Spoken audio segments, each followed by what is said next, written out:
record. Oh, hi, Jason. Jason's joining us.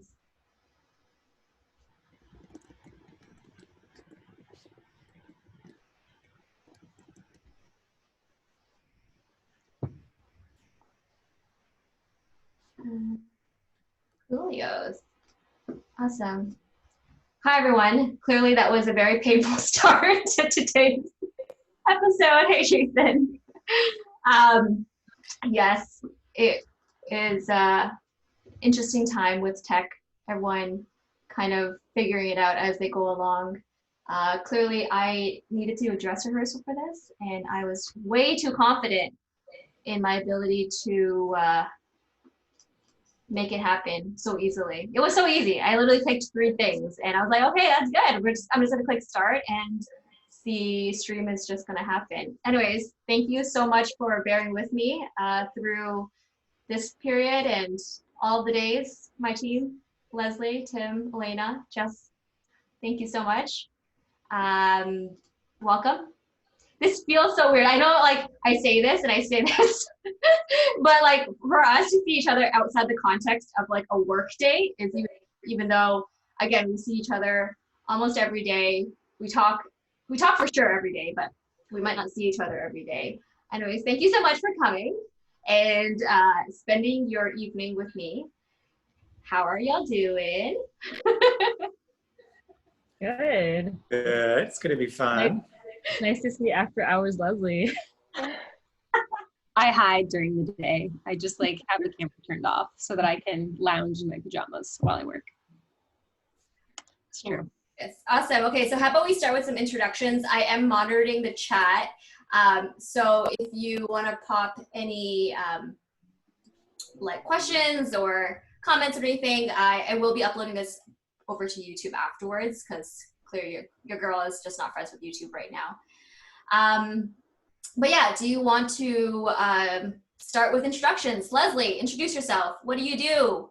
Hi, I am Leslie. I'm a senior UX researcher at Wattpad. A very weird path to design after many years in different careers, but I have a master's in design and a bachelor's in English. So yeah, that's me. Interesting. Cool. We're gonna come back and revisit all those things. Tim, how about you? What do you do at Wattpad?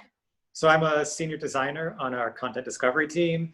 I also had a very weird path here, which I guess we'll get into later. But yeah, I'm a theater background doing the design thing today. So yeah, it's my jam.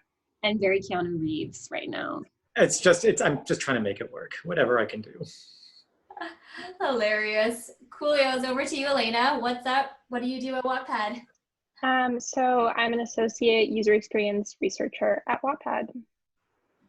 Amazing. And at what teams do you support? So I mostly work with writers, kind of like helping them be successful on the platform. Cool. How about you, Jess? Jess, what do you do at Wattpad? I'm a product experience designer at Wattpad, and I support the audience trust and the HQ to user communications team. And I work directly with the host of the night, Han. Also, I study graphic design. It's a pretty normal path to becoming a product designer. Not weird at all. Everyone started on everyone started on from graphic design. All right, so yeah, just how's everyone doing? How's everyone doing with the quarantine? Are people loving it? Are people hating it? Let me know. How are you feeling? I struggled at first. I feel like there were 5 weeks of like, this is fine, it's going to go away quickly. Then I hit kind of like the valley of depression / this is not going to end. And now I feel like I'm coming back up to that like peak of like, okay, I found a rhythm. I'm getting my work done. It's really good. I think like I found a rapport with the squads that I work with. And so we kind of know what to do to support each other. And so now I'm like, okay, if this really does go another 4 months even for me, I may have to stay quarantined a bit longer because I have a partner who has a suppressed immune system. Mm-hmm. So she's one of the vulnerable persons. So I may have to work from home a lot longer. And I feel like based on kind of the dynamics we've been working on, I could definitely do that long term. Cool.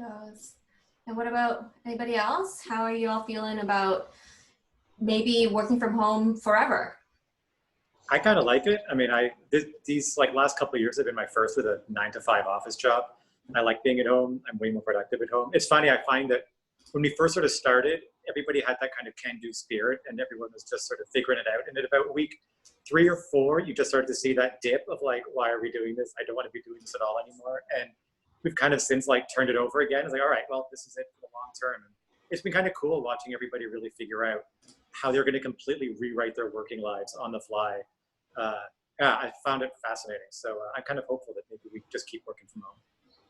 Ooh. How about you, Elena, Jess? How are you taking it working from home? What are your situations? Are you home with partners, pets, kids?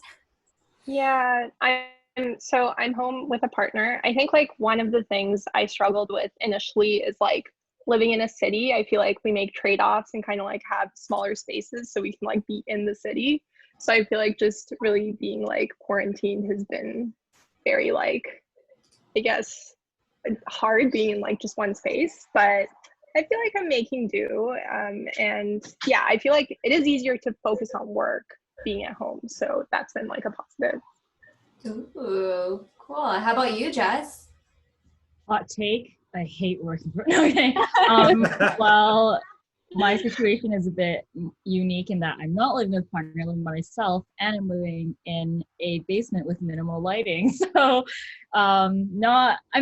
it's actually been, it has been a productive kind of like, I guess phase for me though, because I feel like without the distractions of the office, I could get a lot more done. But at the same time, I do have to be more aware of like my mental health and kind of like, yeah, checking up on myself to like go outside and like, yeah, get some sun. And I have a small window, but it's not super sufficient to get, yeah, the vitamin D that I need. So yeah, I think if we were to like, I don't know, work remotely forever, I would probably just like go look for a new apartment ASAP.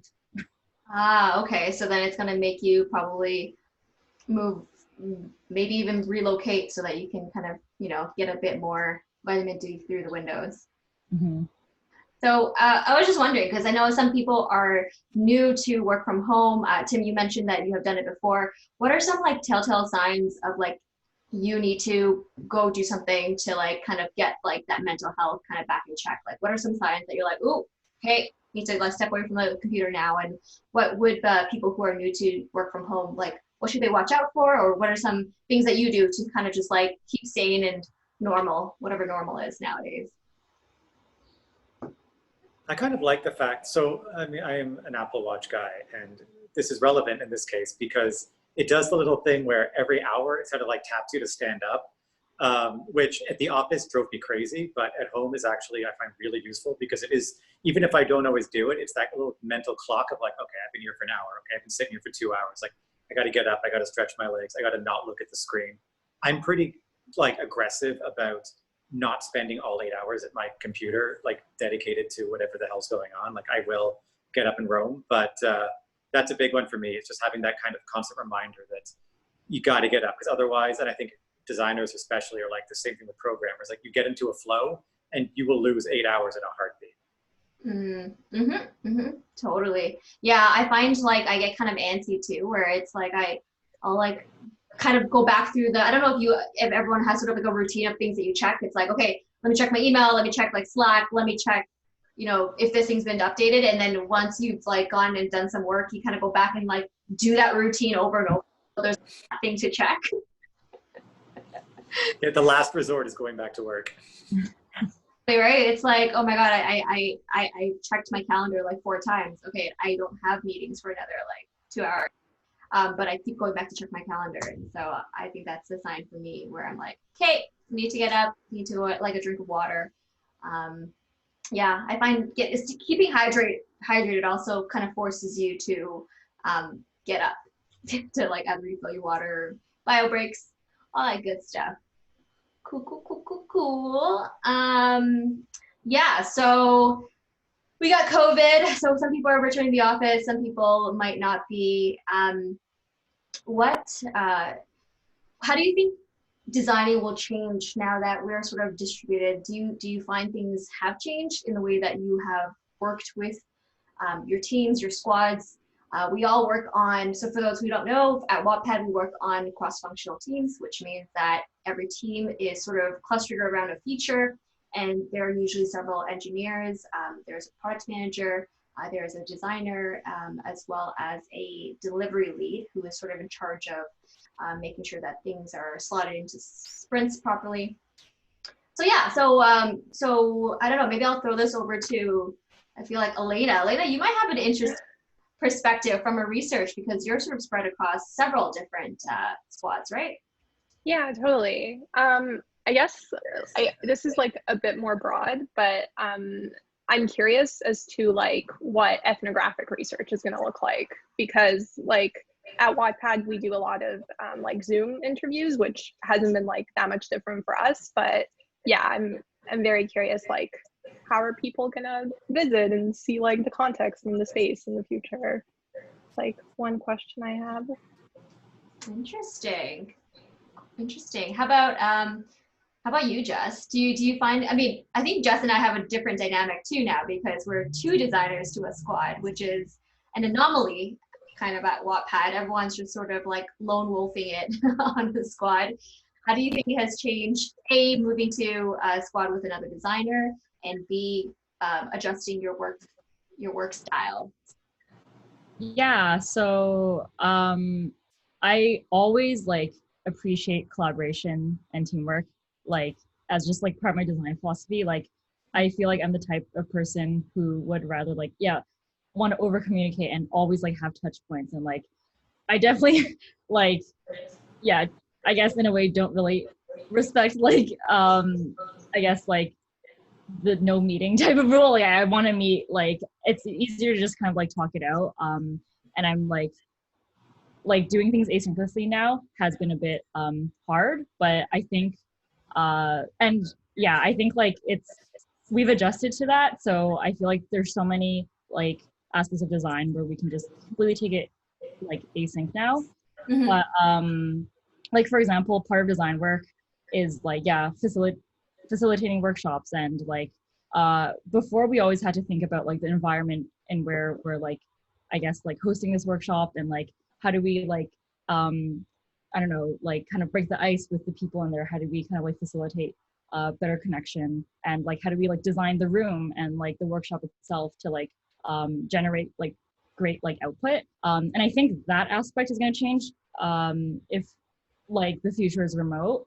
I think it's just like we were designing for like physical facilitation before, but I think like we're gonna have to shift to like designing for like digital facilitation. And I think a lot of the, I guess, things we thought about before can transfer, but there are different like things we need to think about when it comes to digital facilitation, which is like kind of exciting to think about. I've done a few things since COVID, and yeah, it was like really interesting to think outside of the box. It's like some interesting things were like yeah, like I'm creating like worksheets now, and like yeah, you have to kind of like be really like on top of like documentation and like, yeah, things like that, where I guess you didn't have to be so on top of that before. But it's like really cool to not use like a lot of stickies and markers now.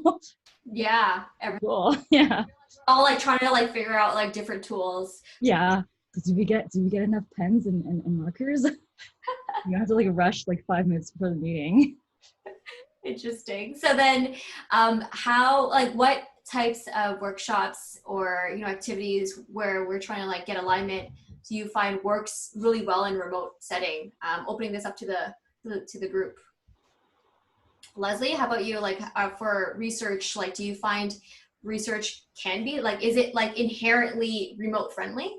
I think so. I think I haven't run into any challenges in my job. We do such few in-person usability tests as it is on Wattpad, because it's so hard to find Wattpad users in downtown Toronto that all of these aspects we've already kind of digitized previously. I would say, kind of to piggyback on your previous question, the things that have changed significantly for me is the questioning of like, well, is this behavior different than what we'd seen pre-COVID, and can we test this in both this cohort that's new to Wattpad since COVID and the cohorts that came before? And so that's a very interesting dynamic. I'm getting a lot more requests for behavioral insights or scarcity of income. If you think about kind of the fluctuation of finances for many people, and I work primarily with monetization squads, those are now surfacing to the forefront of the questions that they want answered before all else. And so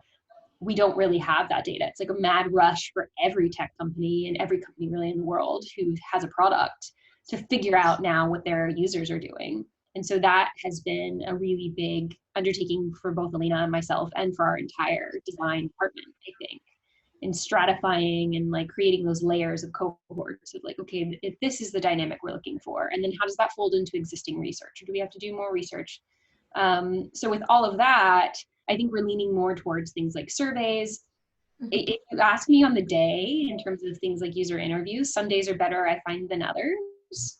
But we are finding, I think, a more diverse group of people because they're home and now they have the ability to jump on a Zoom call with me. And so that's kind of a really great opportunity to unveil a user segment or a user population that you don't typically get the opportunity to chat with. And so again, it's like, how do you target your messaging to get that user group that you've never gotten before?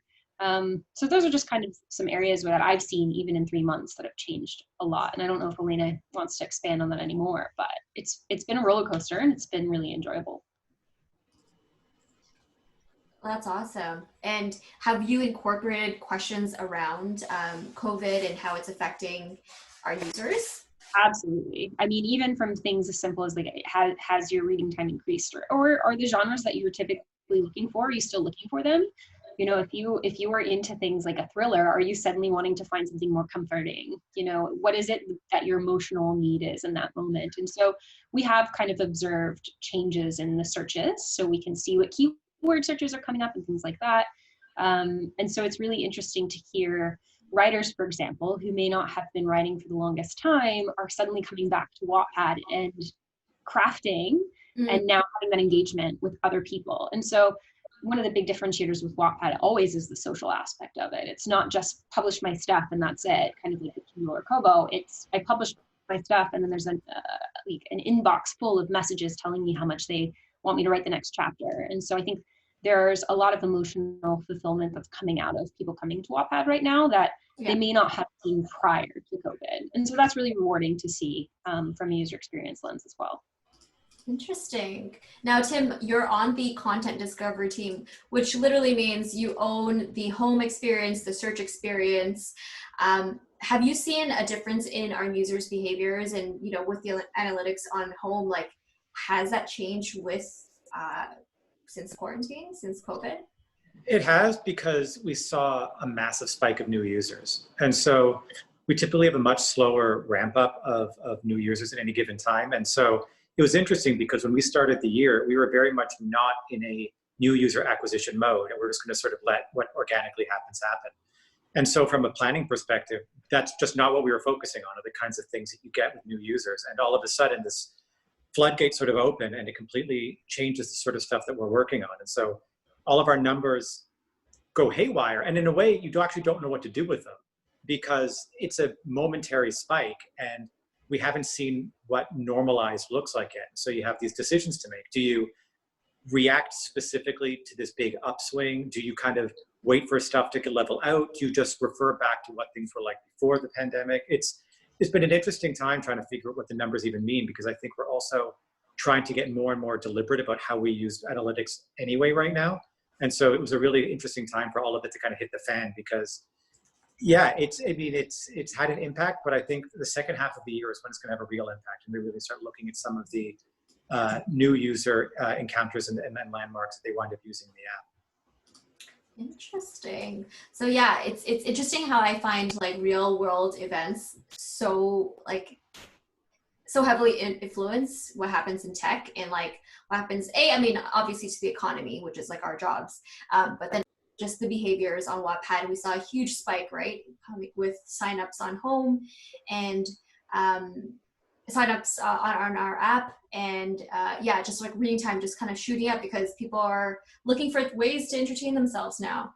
So pretty cool, pretty interesting stuff.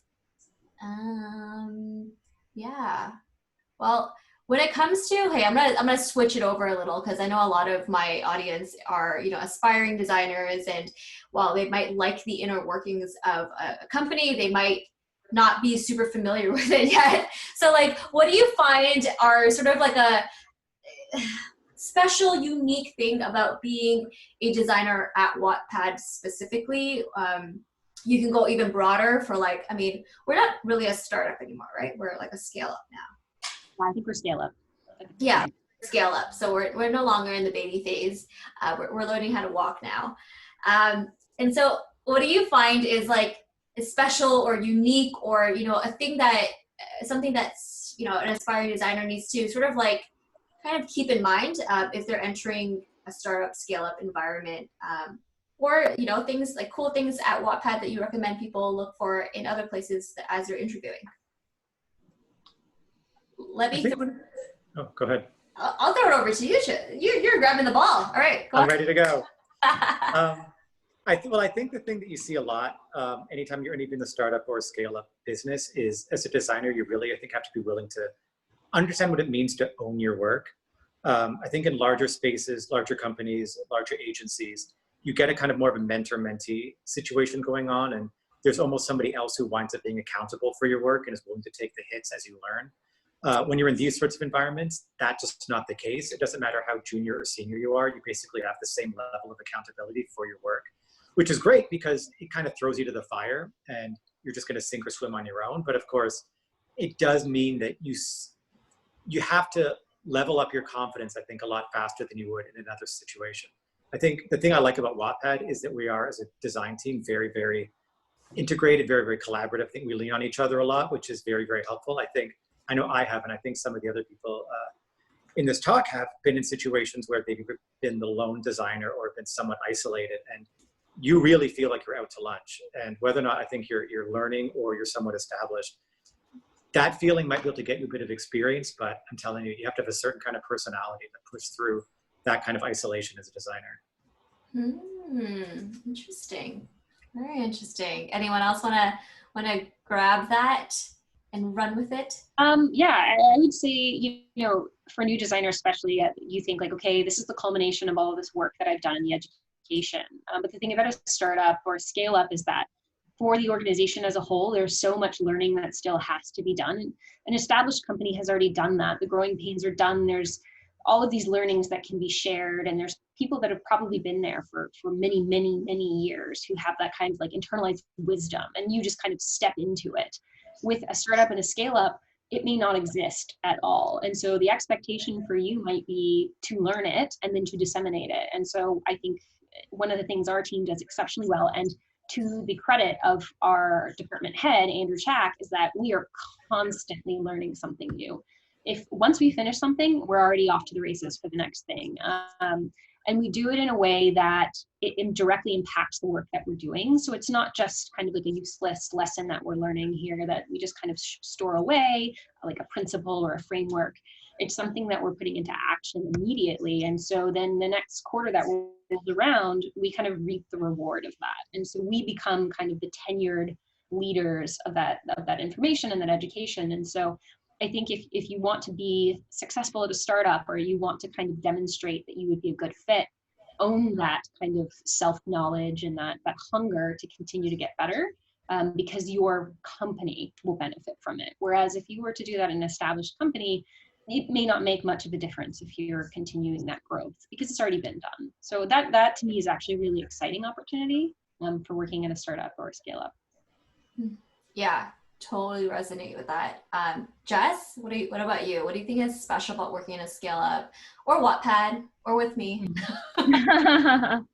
Well, I think as like, I guess like an intermediate designer, I think, yeah, oh my God, being a scale up allows you to kind of ask yourself, like, what does it mean to be a designer in a sense? Especially because we're we're product designers, and we're not like just a UI designer or a UX designer. I think because we have like at Wattpad, at least we have like really big ownership of what we do, and because of our like product structure where we're the lone designer in a squad, yeah, like you wear many hats, and you realize that, oh, being a designer, a product designer, isn't just kind of like owning discovery, which is, oh my god, which is doing research, doing UI, doing UX. It's also about like I guess like storytelling and presentation and communication, and like understanding kind of like also the technical side of things. And yeah, I think in a more established company, people have, designers usually get maybe labeled as like one thing. It's like, okay, well, yeah, you're the UI designer, you're the visual designer, you're the illustrator, you're the UX designer, you're the researcher. But the good thing about Wattpad is that like we can really make our role whatever we want it to be. And that's helped me a lot as a designer, because I think I'm still like, for me, I'm still trying to figure out like what I want to specialize in, or kind of the strengths I want to build as a designer. And I think Wattpad offers like a great opportunity and a great chance for you to like really explore your own growth as a designer. If you realize you really love like doing presentations, storytelling, like you can like go all in that. Or if you like really like, I don't know, stakeholder management, or kind of, yeah, like you can go in on that. So I think there's like a lot of chance to kind of do what you want here. Very cool. What about you, Elena? How is it different? I know I guess your previous company, was it a startup, right? Where? So I'd say they were like pretty much like at the same stage of growth. So I don't really, yeah, I can't really compare, but I can speak to sort of like a struggle that I've had, I guess more from like a junior researcher perspective. And just like kind of joining an organization where you're like the only researcher or like one of two researchers. I think like one thing that I found is sort of like around qualitative research, and just a little bit of like a pushback in certain companies where like qualitative research either isn't like taken as seriously, or like those findings aren't as interesting to people. And I know sometimes when you're like new to research, you can feel very like, I don't know, like, yeah, kind of give into that and not be confident to like voice those findings, and you yourself kind of start not to take them seriously. So that's kind of like one thing I've struggled with, but I found that basically, yeah, qualitative research is like very valid. It like helps paint the picture, and yeah, you should just be confident about your research. And yeah, if some people like aren't yeah, like aren't taking this seriously, you just need to like educate them and explain. And yeah. Coolios. Very interesting. But so how would you say, I guess when we're talking about working in a scale-up environment versus like a full-on, let's say, corporation. I know Tim previous and Leslie, you were maybe just too at different corporations, enterprise levels type of software. Which do you prefer and why? Because I know I do get a lot of questions around, should I go for like when I'm starting out, should I go for a startup that like I'm able to wear many hats, or should I go somewhere with, more senior like designers? What is your take? I'm gonna throw this over to Leslie. Oh, okay. It's tough. I think it really does need to be in the preference or the strength of the individual. I've had friends who have done really well in enterprise, and that's partly because their personality suits it. Like they're perfectly content with kind of the routine that they get and the rapport that they have. For me, I found myself a little frustrated by the lack of impact that I myself as an individual could have, even if I had ample evidence and research as my armor or as my weapon to go into a situation. It wasn't enough. And so for me, being able to actually have that conversation, or being in a meeting with the chief product officer where we're on a first name basis and we're having a conversation about something that happened 6 months ago, that to me is the impact that I felt most comfortable with as a researcher. As Elena mentioned, there are times, doesn't matter where you work, that your job in particular can be kind of cast aside, or that your credentials or your expertise are up for negotiation, particularly in the design field in general, because we're not a hard science, or because we don't speak a programming language that, you know, not everybody speaks. They feel like there's deliberation that can happen between findings or between a design or an experience. But I found that in an enterprise, I was far less likely to have the opportunity to have a conversation and a back and forth than I am at a startup. So for me, it suits my personality better. I can see the impact directly. But again, that may not be for everybody. Some people might enjoy kind of having that ecosystem already established, where they know exactly what they need to do in order to get it out the door. So I would just encourage you to kind of think about your experiences in general, not just in the design realm, but what is your personality like? And then from there, you can go, but you can always leave a job. Right? It's not like you're not marrying it. And even then, we do have divorce, so. I love that. Yes, you can always leave a job. Make sure though you're not the asshole. Make sure that you're leaving the job because it's no longer serving you. What about you, Tim? Like, do you think startup life is a bit more suited to you? Did you enjoy enterprise at all? I know the designing for like really complex requirements, but I didn't love the bureaucracy. How about you? Yeah, the thing that kind of bugged me about enterprise, and I had a lot of positive experiences too, but at the end of the day, the thing that got me was that you're really not practically designing for the end user. I mean, as a designer, that's kind of what you want to be doing, but really in the company, the only people that they care about are the people they're making the sales to. And it's very rarely you're making the sale to the end user. So I found that there was a lot of times when we were making decisions that were going to make this software sell that we all knew would not make the software better for the user. And it was really challenging for me in that sense, because I had come from my own startup. So I felt very much like my ethos was sort of the lifeblood of what that was. And we were very, very concerned with how the app would work for our particular users, and trying to make that mental shift into that enterprise mindset of make the sale to the like procurement team from the other company, and they'll be worried about actually making it useful for their people, was a really hard switch. And so I actually had, and I want to piggyback off something that Leslie said too about really understanding what you value, because at that company, I ran the design team, and I actually had a lot of what you would figure would be the kind of ladder up stuff that you would really want and really value. And when it came to Wattpad and I was meeting with Andrew, it was clear that wasn't going to be my role. I was going to be an individual contributor. And it was funny in that process of trying to decide what to do, how much I realized I did not care about the management side of it. I was not about that. It was a lot more bureaucracy than I really wanted to deal with on a day-to-day job. The ability to just sort of sit back and be a designer wound up appealing way more to me. So that was a great bit of discovery for myself. And so I really do think it's taking the time to figure out what it is that you value and what it is that you really want out of your career does make a huge difference in terms of knowing where to sort of point your arrow when it comes to picking a job. So yeah, from Leslie's point, I totally agree with that. Interesting.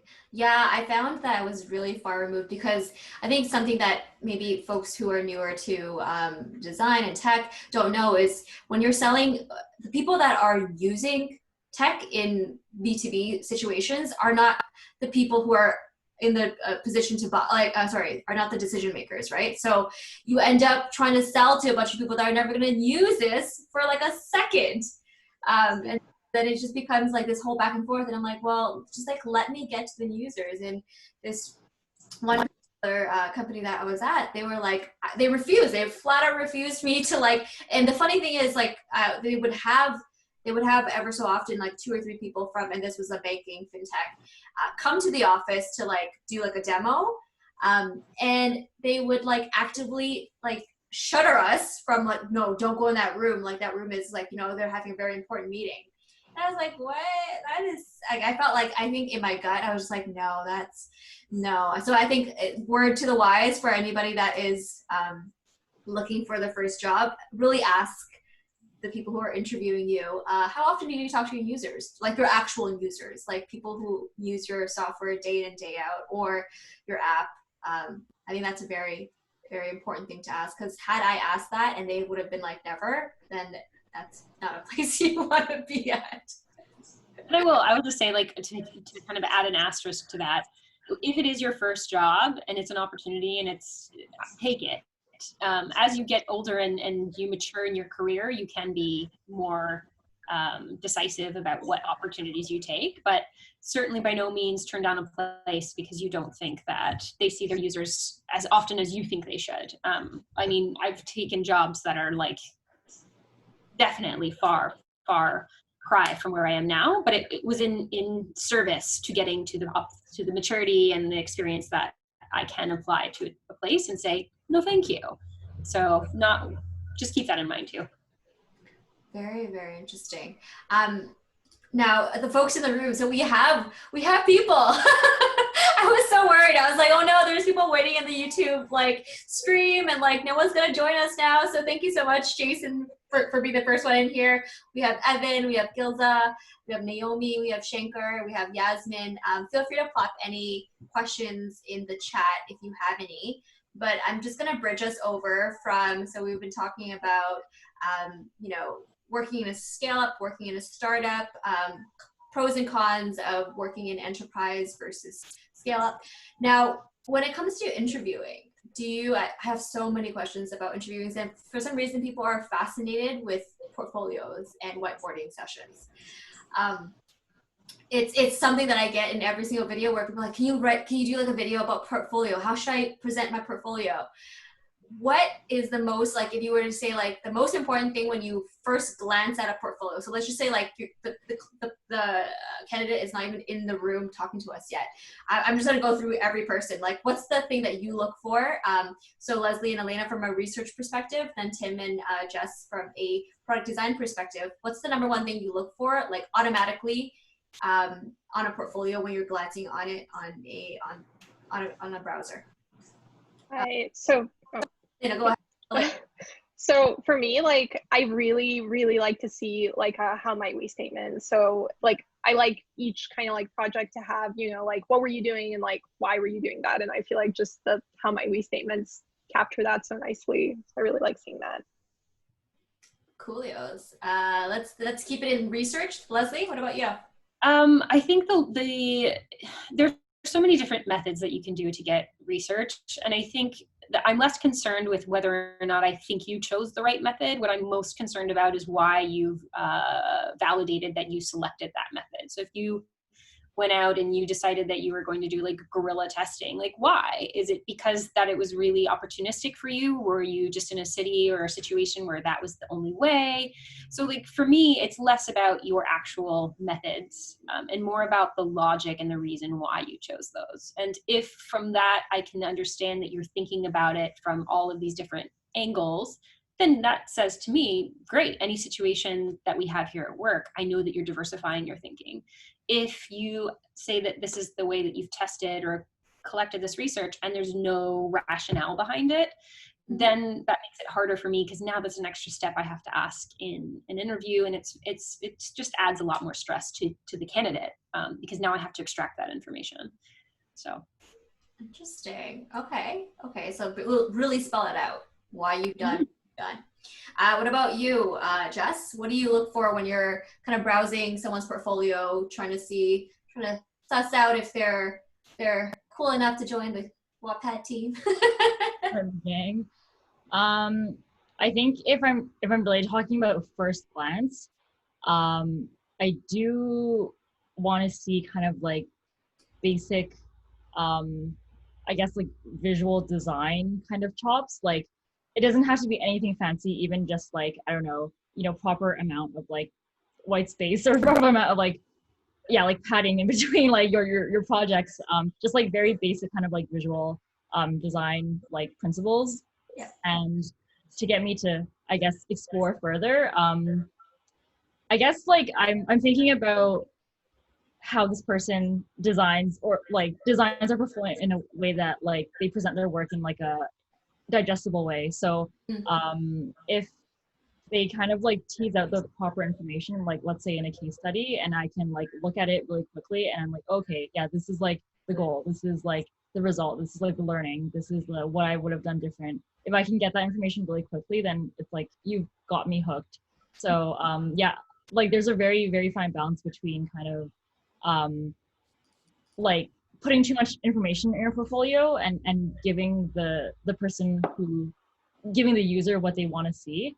And yeah, like I think it should you should design your portfolio in a way where it's like if someone only had like 20 seconds to look at this, like how can I give them the information that they need in that 20 seconds?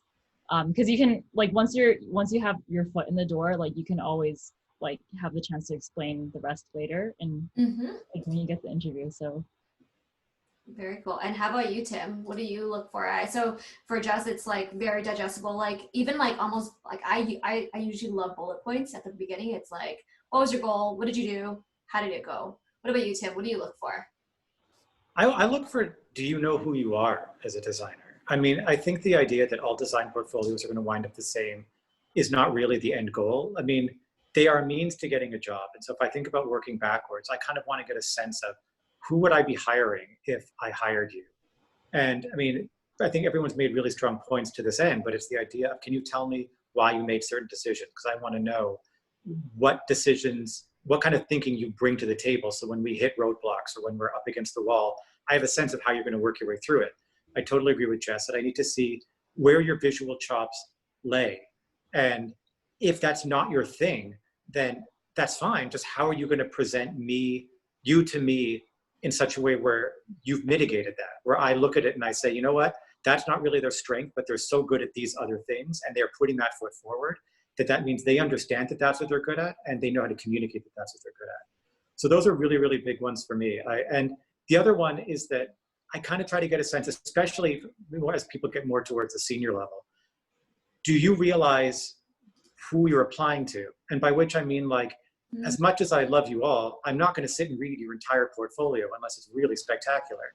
So have you given me enough that either A, I want to do that, or B, that I've gotten a good enough sense of who you are, like Jess said, in that first like 30 seconds, that I can say like, yeah, let's book this interview, or sorry, no, it's not going to happen. So for those people that are going to sit there and worry about every single pixel on every single page, I'd say worry less about that and really consider as a UX project, when people land here, where are they going to go? What are they going to see? What do I want them to see? What do I want to push them towards? That kind of stuff, because that shows to me a certain maturity in your craft, that you realize that your portfolio is a piece in your portfolio. Mm-hmm. Yeah, I totally agree with you. I so often look for not like to me, I see portfolios as just like a means to an end. It's like the entire interviewing process is like us trying to get to know you. Like, A, do we want to work with you? B, do we want to like lean on you and like can we trust you to get the job done if you're in a sole designer position, or if you're on a team, like can you even play well with teams? Can you prove that? Like even saying literally like I'm on a house league, like a volleyball house league, tells me that you have some sort of teamwork, right? Same work capabilities. And so that's why I always encourage folks to really let yourself shine, because like I remember Leslie's very distinctly is when she started her interview, she talked about herself like from a professional sense and then from a more personal, right? She says she has 29 plants. Is that 29? Is it still? Is it 40? Casual plant mom. Yeah, so way too many basically. Yeah. Right. But for me, it was like injecting that humor. It's like, okay, like here is like the professional side of Leslie, but like, here's me, right? Like I like Game of Thrones. I like Star Wars. Here's the nerdy stuff. I like drew like a mustache and a goatee on like my picture, like my professional picture, because that's who I am. Like I can be professional when you want, but in the day to day, the dynamic I like is more casual and stuff like that. And to be fair, you made that interview very easy for me to be that way. So, but the portfolio for me was also the entry point, right? So I would assume that you felt more comfortable letting your guard down and having a discussion because I gave you that opportunity, versus if I kept it kind of very sterile, and you had to like kind of prompt me to give more information about myself, then you can't really get that dynamic. So for me, it's like, let's provide the icebreaker once and for all. And then now that we've broken the ice, now we can really get into kind of the things that matter, whether that be my work or that be my personality or the way that I tackle problems. But I've gone ahead and I've ripped down, the wall. Mm-hmm. Yeah, I really like that. And I don't know, some folks, I guess they shy away from it, but I mean, do you think this is like this is relevant to all types of companies and industries, or do you think it's kind of like a read your audience, read the read your audience. I mean, I actually came from a hospital prior, and nobody would have appreciated that in HR if my portfolio had, you know, a joke about my houseplants in Game of Thrones.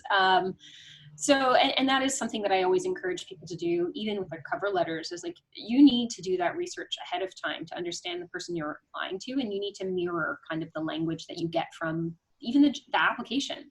If they're being funny and they're being quippy, then mirror that. If they're serious and they're really looking for like bulleted things, then provide them with that.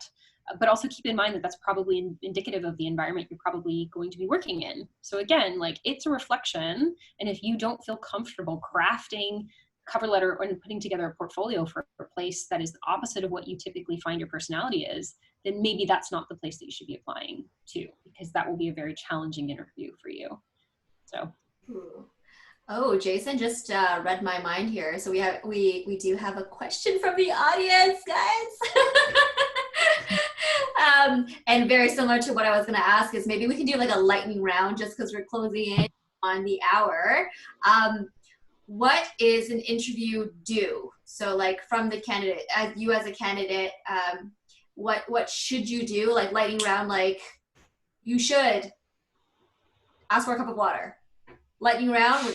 All right, who wants to start first? Jess? Oh my God. You should. Oh God. Oh, no. You should. I mean, it's easy to say this and hard to do, but you should like kind of let loose. Like I would want like the candidate to maybe like not take it so seriously and like just have their personality shine. Cool. Elena, what should candidates do in their interviews? So I think you should just focus more on like the why and the impact versus like the what you did. Ooh, okay. Tim, what should you do? Yeah, I would say whatever you're presenting, know it inside and out. I mean, Jess and I tend to interview a lot, and that's something that I really try to hammer home is like, show me that you know whatever it is that you're putting forward, because if there's anything that you don't know, one of us is going to find it and we're going to nail you for it. This is true. I've actually Wow. Yeah, because the candidate had actually had attacked their research like findings and briefs, and I was like, "Can you open that?" And so I had them open it, and it looked like they had collected data from like a family member, and I'm like, "This is not what you should be doing." But I appreciate that they included it anyways. Very ballsy. Leslie, what should you do in an interview? I think interviewing them simultaneously is important. I mean, especially if you are in the liberty of having a little bit of leeway between companies that you're looking at, but ask them questions in return. Don't be rude about it, but just ask like, okay, so I've given you my response, but how did you handle this situation at Wattpad? And that also can kind of give you subtle clues in terms of whether or not you're on quote unquote on track. But you are interviewing them as much as they are interviewing you. Remember that they need someone to be a designer or a researcher, just as much as you need the job to become a designer or a researcher. So I encourage you to like take that and consider that to kind of be a little bit of a power. Mm-hmm. I love that. I like attributing to interviewing to sort of like dating, where it's like, you know, oh, I've interviewed with these many companies and I haven't heard back from any of them. What should I do? Well, I mean, if you were, you know, trying to date someone and they don't answer, like you see them for a few times and they decide to just like ghost you, is that something that you like kind of be with? Bye. You know, like later. Ooh, okay, so we have other questions. As a junior product designer who is starting out in the field, how many projects should I have? Could I include personal projects to get a job since it might be difficult to volunteer at this time? I can jump in on that one because I actually have pretty strong feelings on this. That I personally believe that yes, you can keep personal projects in, but to the point that people have been making, don't make it about how pretty the thing is. Like really use whether it's a real or fake situation. Why? Like, why did you make the choices? Even if you're like doing the project that lots of people love to do, which is redesign a popular site, why are you making the choices that you're making? And it shouldn't be, I think it could be prettier. I think it could be neumorphic. It could be anything like that. It's what problems were there and what problems did you solve? And I think that becomes a very valid, especially for a junior designer, way to beef up your portfolio. I love that. I love that. Anything to add? I always like threes, the rule of threes. In rhetoric, we say you argue in threes, because if you talk down one of my points, I still have two, right? So like it's in my favor. I also think that it gives you an opportunity to kind of like show the spectrum depending on what you're doing. If like the design that you're doing was really kind of just like a very simple tweak to get kind of like a metric result, then that's one opportunity for you to say like, look, I can do this. And then if it's something like a complete overhaul, that gives you another set. And then the third one is kind of like, you may or may not get to it, but it's nice to have in your repertoire. I find if you have two, I could maybe shoot down one of those and be like, that was a little, I didn't quite see the logic there. And then the second one may hit, but I'm like, ooh, that's a 50-50, right? So I personally like the rule of thirds. Ooh, I like that. I like that rule. I feel like, rule of thirds it's a good one. It's like where it's like you have two main ones and you have a backup one. I like that. I like that. Okay, cool. Let's see here. Yasmin, what are your thoughts on startups that are hiring unpaid product design interns? I'm going to say avoid. Does anyone disagree? People still do that. People still I feel like that's free labor at this point. Avoid. I think you would have better luck finding a freelance job for, it may not be a ton of money, but it's something that you can put on a portfolio and there is income coming in. There are way too many, I think, opportunities nowadays to be free labor. No, it's a big no from us, Yasmin. And I mean, another option too is like a volunteer project. If you right, do it for not-for-profit. Cool. If you're not getting paid, you might as well do have the freedom to choose to do something that you're really passionate about and kind of just do that on your own. I like that a lot. So like look out for hackathons. I know a lot of different social and nonprofits do a lot of hackathons for different companies in the area that are just looking for some solutions but might not have the budget. So look out for that. We have Shankar who says, thanks for hosting this, everyone. Always nice to hear from fellow UXers. My question, how do I understand what exactly the company is looking for in a candidate? There's only so much that can be found in the job description or the internet, especially if it's a B2B service. Ooh, that's a good question. Good question. I will say you are sitting on a gold mine with like the DesignX community first and foremost, and there's a very good chance that somebody knows somebody at some company. So my gut reaction is to say, look to who you know first and send out the bat signal. And I guarantee you will find someone who will tell you what it's like to work there, what they're looking for. I've also had people, and Elena and I had this kind of more toward the early part of our time at Wattpad, but message someone from the company who works there and ask if they wouldn't mind mentoring you or meeting for a coffee date. Han is the queen of coffee dates. Where Elena and I have both sat down with future UX researchers and gone over their portfolio with them and just kind of gave them. So there are ways to do it. It just might mean you have to step out of your comfort zone. I like that.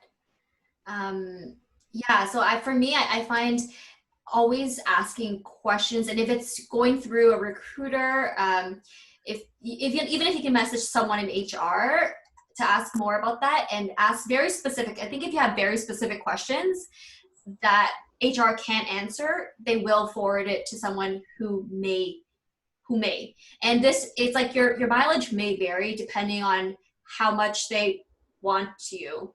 And I think this is just the truth of the matter. Everyone's time is very expensive, especially when, on the day-to-day, you're just trying to get shit done. And so depending on, I think some people will look at maybe qualifications to be like, should I bother reaching out to this manager to answer this person's question?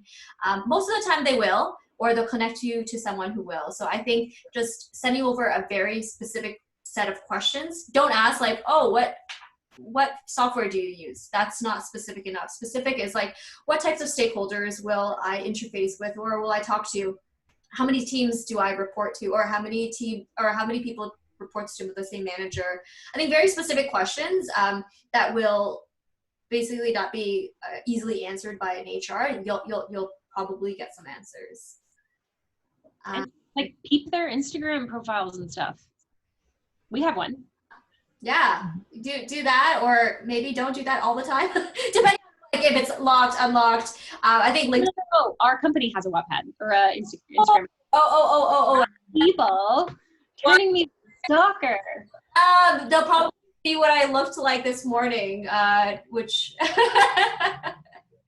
hilarious. Okay, we have, I don't know, 2 more questions, and then I'm gonna let you folks go because it is 8 o'clock on a Thursday night. Jason asks, if you're a student looking for a hackathon. Oh, no, he's just giving a suggestion. If you're a student looking for a hackathon, Adobe Creative Jam Lab is hosting a couple with Activision and Netflix. Oh, those are like, dang. Oh, I wish I was a student. Yeah, I'm a student of life. Yeah. Okay, if I'm a graphic designer transitioning to UX design, should I keep my graphic design work on my portfolio? Yes. When I apply to UX positions, I am all in the camp of show everything you can do. What do you folks think?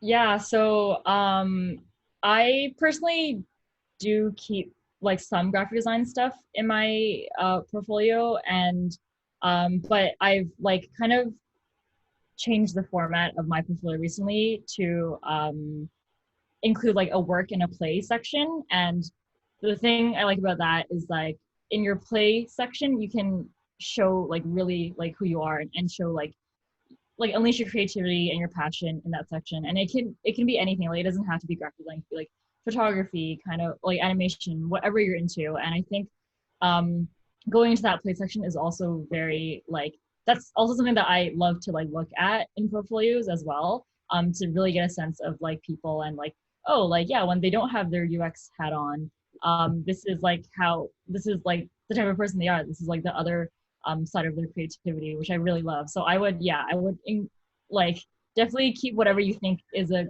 good creative reflection of you on your portfolio. I think people will appreciate that. Yeah, I love it. Tim, were you gonna say something? You were like kind of.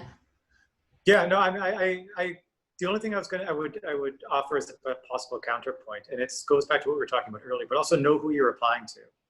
You know, I think in some cases, some places, having that kind of extra graphic capability is going to be what seals the deal for you, and so you absolutely should have it. But then I know when at my last company in more enterprisey, it was hard for me to get people to me through HR because they were wary of people who were too graphic designy, because that's just not the kind of design that they were looking for, and they were afraid they wouldn't have the UX chops.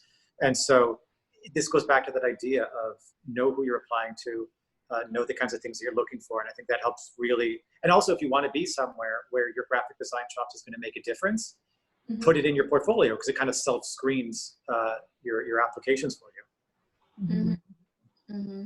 I like that. And I think it doesn't necessarily need to be like a bad point. I think if that's something that you want to reflect in yourself, like I do have graphic design chops, and you put it in and you don't hear callbacks, I think that's kind of for the best, right? It's not a negative thing that someone's not, it's just not a good fit. And so you might go in there and they might be like, no, we don't need that at all. Or let's say you were really looking forward to doing more of that, and you won't have the opportunities. So I think it's not always getting that callback that is the greatest thing. I think it's about finding that fit, which I really like that we pressed on, because I preach that all the time, because it's not a good or a bad thing if you don't get a callback. It's like you weren't a fit for them. If you were to go there, you maybe wouldn't have succeeded the way that you could have in another position where people are like, oh my God, we really need this person because we can really use their graphic design skills.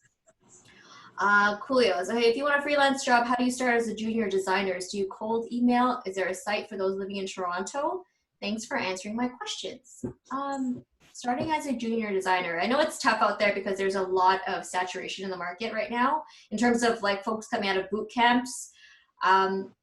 Cold emails, I don't really know if that works. I think for me, my advice would be sign up for communities and go to meetups and meet people, because you're much more likely to get some sort of callback through that than a cold email. What do y'all think? Yeah, I agree. I also find that cold emails, even if it's like from a recruiter who I'm not clearly looking for a job, but they'll still cold email me. I find that puts me off. Whereas the word of mouth or the connection is, I think, a little bit more organic, and I feel like they've been pre-vetted. Like if I hear that you know so-and-so, and they've obviously mentioned my name, then I already know that I'm probably going to like you. So I do feel like you earn a little more credibility if you can find other ways than cold emailing. That's not to say that you shouldn't do it at all. I've gotten a job that way before, but I've had 99% success the other direction. Ooh, interesting. Okay, cool. So yeah, anybody want to add on to that, or we're kind of like, yeah, probably go through the network route. Cold emails might just slip through the cracks. The only thing I might add is that, again, thinking about the forum that you want to do it in, I think you may have a better chance with something like LinkedIn for some of that sort of stuff. I get reached out to a lot by people who don't necessarily want a job. I mean, they probably do, but they are just like, can we go for coffee? Can I pick your brain? And then now, same idea, exactly what Leslie said. Now they're on your radar.